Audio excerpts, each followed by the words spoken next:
15-16 साल लग जाने और आपने कहीं पे भी नहीं खड़े होना। मेरे हाल से ये बिल्कुल घाटे का सौदा है पाकिस्तान में एक डॉक्टर बना आज के दौर में। अगर तो किसी को बहुत ही ज़्यादा शौक है सर्व करने का और उसको कोई और उस पर रिस्पॉन्सिबिलिटीज़ नहीं है, फिर तो ये बड़ा अच्छा उसके लिए हो सकता है। दिन रात करके इतनी मेहनत और इतने ऑब्स्टिकल्स और इतने रुकावटें होती हैं कि जिनको अबूर करते करते हमारे अक्सर डॉक्टर साइकेट्रिक पेशेंट्स बन जाते हैं।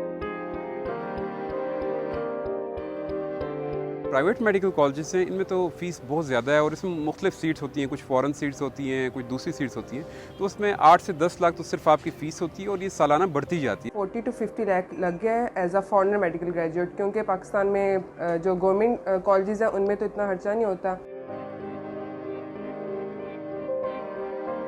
डे टू डे लाइफ में हमें बहुत सारे कंप्रोमाइज़ करने पड़ते हैं। हम बड़ी मुश्किल से मतलब इस तनख्वाह में अपना हम फैमिली का गुजारा करते हैं। सेविंग्स करना इस तनख्वाह में as a doctor I think it is not possible. जो वर्किंग आवर्स होते हैं वो बहुत ज़्यादा होते हैं। इवन हमारी 30 आवर्स की नॉन स्टॉप ड्यूटी जो होती है वो भी चलती है, तो ड्यूटी आवर्स हमारे 72 आवर्स से भी ज़्यादा हमारे वीक में चले जाते हैं। लेकिन एज अ डॉक्टर यहाँ पे डॉक्टर को कोई किसी किस्म की फैसिलिटी नहीं मिल रही। आपकी पे देखो वो कम है, ड्यूटी आवर्स देखो वो बहुत ज़्यादा, नींद आपकी पूरी नहीं हो रही होती और यहाँ पे पेशेंट लोड तो वैसे ही बहुत ज़्यादा है।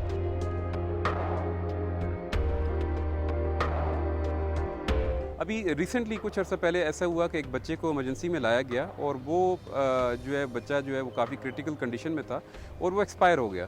तो जब वो एक्सपायर हो गया तो उसके जो अटेंडेंट्स थे वो इमरजेंसी के अंदर आ गए और उन्हें डॉक्टर्स को और जो वहाँ पे नर्सिस थी उनको इतना ज़्यादा पीटा कि जब हम सुबह आए तो वो जो है ज़ख्मी हालत में थे। यहाँ पे एक अटेंडेंट तो आता नहीं है, उनकी पूरी फैमिली या पूरा ख़ानदान जो होता है वो आया होता है, जिसकी वजह से जब कोई पेशेंट क्रिटिकल हो जाए और अगर खुदा न खास्ता उसकी डेथ हो जाए तो वो सब हम पे चीखों पुकार करना शुरू करते हैं, गाली गलोच। इवन वो ये भी नहीं देखते कि ये फीमेल डॉक्टर है या क्या है, हाथापाई तक स्टार्ट हो जाती है। यहाँ पे हम ऑन ड्यूटी थे during the first wave of corona.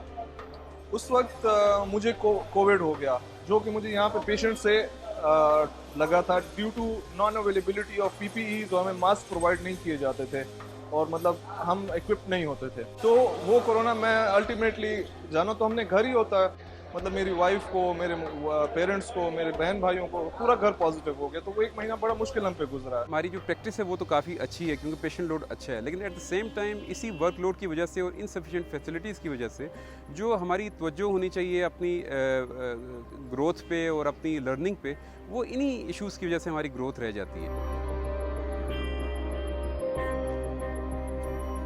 सरकारी हॉस्पिटल्स के हालात बहुत ज़्यादा बुरे हैं, क्योंकि जो पेशेंट्स जो होते हैं, अगर आप देखा जाए तो हमारी ओपीडी जो होती है वो 4000 प्लस पेशेंट्स होते हैं। और अगर आप ट्रॉमा केस देखें, इमरजेंसी के देखें, चाहे वो मेडिकल है चाहे सर्जिकल है, 2000 प्लस पेशेंट्स आते हैं। उसके अगर आप कंपैरिजन में डॉक्टर्स को देखें तो डॉक्टर्स बहुत कम हैं। ठीक है, वो रिकॉर्ड पे ये बातें नहीं है, लेकिन हम लोग एंटी डिप्रेसेंट्स और एंटी साइकोटिक्स खुद ही लेना स्टार्ट कर देते। उस फ्रस्ट्रेशन को मतलब कोई एड्रेस नहीं करता, ना गवर्नमेंट एड्रेस करती है, ना हमारी एडमिनिस्ट्रेशन एड्रेस करती है।